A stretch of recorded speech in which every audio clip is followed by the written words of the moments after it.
Guys, welcome to this video where we're out here in the garden in the snow, and I want to share with you something that I learned about fruit trees that's also a really cool analogy about our life. Let's jump right in. Right now is winter time, so everything is just beautifully at rest and waiting for the spring. So here's a little blueberry patch, some raspberry plants, and then fruit trees. And I love this time of year because the branches have no leaves, so you can see everything on the plants so clearly. It's easy to prune.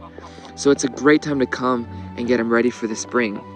And when we're pruning, it's so cool because God knows the best way to prune. And so in John 15, he describes exactly the two things that you do. It says that every branch that doesn't bear fruit, he takes away, and every branch that bears fruit, he prunes that it may bear more fruit.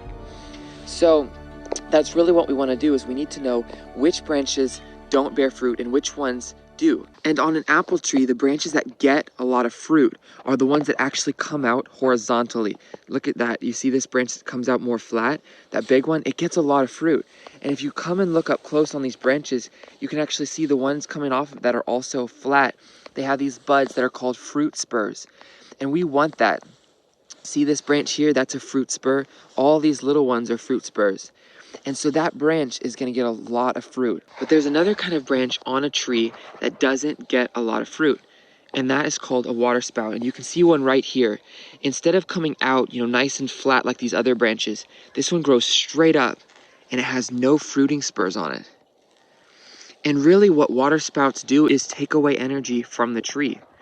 And so when we want all these other branches to come out and flow out and bear fruit, the problem is there's a lot of these water spouts growing up that don't bear fruit. And so when you prune, you're taking those off. But here's the problem. Step back and look at this tree. And look at that. Seems like the whole thing is almost water spouts. Well, that's because last year, when I pruned this tree, I did some intense pruning because I wanted the framework to come out and be beautiful, to get lots of good fruiting spurs and a lot of fruiting wood. But the tree did not respond well, and instead it acted shocked. And when they are shocked, they put out a lot of water spouts. So now this year when I prune, my entire pruning process is going to have to be taking off water spouts. But over here we have another apple tree called a Mutsu apple tree, and you can tell it responded so well to the pruning. Look how little water sprouts there are. There's hardly any that are growing straight up. But if you come and look in here, you see all these nice buds that are going to get fruit. That's so beautiful. Down here, look at all these fruiting spurs on this branch. And so that tree responded so well to the pruning. But guys, to me this is such a cool analogy because it's the branches that come out horizontally that bear the most fruit. Almost like humility, because you can just see how those fruit trees look humble almost.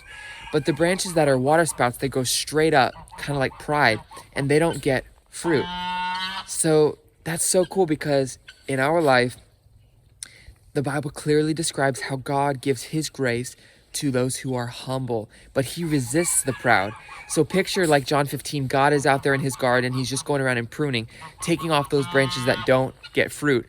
Well, you can imagine the first thing he's going to want to take off is going to be pride, those water spouts that grow up and they don't get fruit, because pride doesn't bear fruit, but humility does. So God wants to see us just like those humble branches that have tons of fruiting spurs all over them. But with that analogy of the upright branches being like pride, think about this tree. When I pruned it, instead of responding right to the pruning with humility, it responded with pride.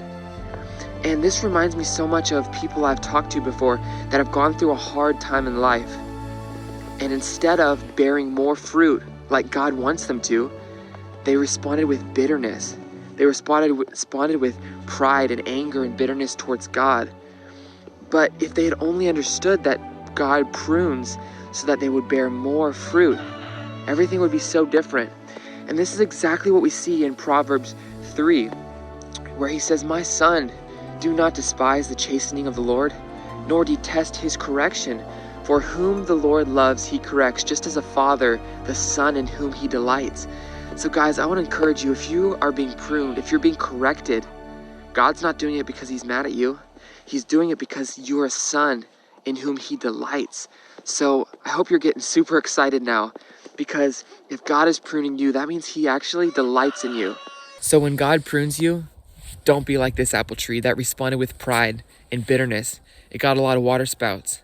But be more like the Mutsu apple tree that put all of its energy into getting fruiting spurs and humility, and those humble branches just came out. Because guys, if God is pruning you, he's doing it because he delights in you, and he wants to turn you into a fruit tree that's bearing much fruit. So let's live this life as disciples and bear much fruit for Jesus.